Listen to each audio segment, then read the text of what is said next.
Sekarang kita berada di mana, Din? Di Penampang. Sabah. Okey, sekarang kita berada di satu site kita punya kontena di Penampang Sabah. Dan kalau anda tengok di belakang ni, owner tengah sudah pun pasang satu kontena detachable 10x20. Dan dalam dia, Din, complete dengan aircon, siap dengan tandas, kan?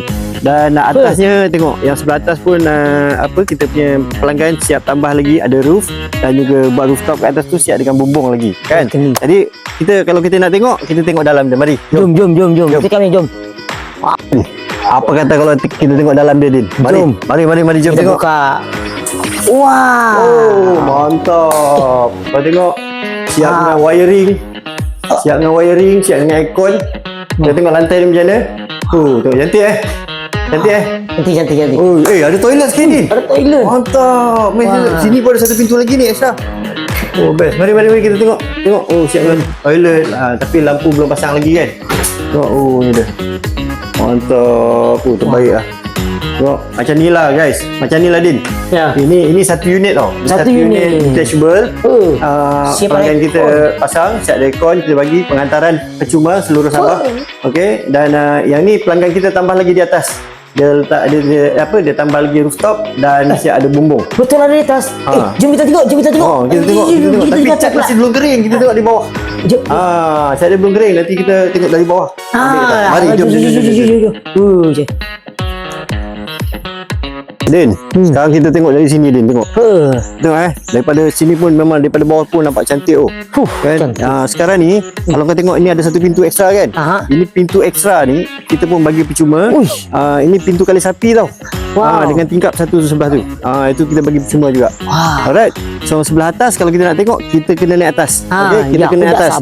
Tapi kasut kena buka sebab rasa cat baru nak kering. Jadi kita kena buka kasut. Jom, let's go. Let's go. Din, kita naik atas. Jom. Wih, tak sabar. Kau nak jalan dulu ke aku jalan dulu?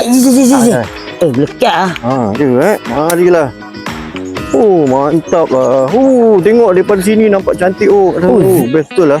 Nampak view lah. Cantik lah. Ini kalau kat tepi laut ke tepi sungai ni lagi bagus ni, kan? Cantik lah. Mantap. Tengok. Cantik. Nampak Gunung Kinabalu lah. Mantap gunung. Baik lah. Best. Din, kau tengok, Din. Inilah, Din, ni kat atas. Sekarang kita berada di atas ni. Okey, cantik kau tengok. Mantap. Inilah saiz 10x20.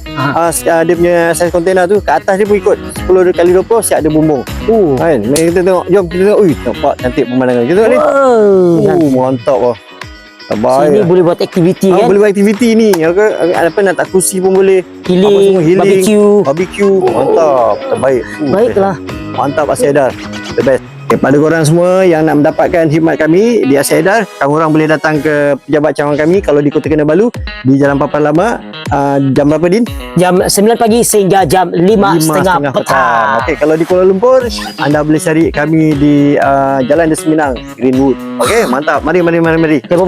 Let's go. Asyik Haidar terbaik. Mantap.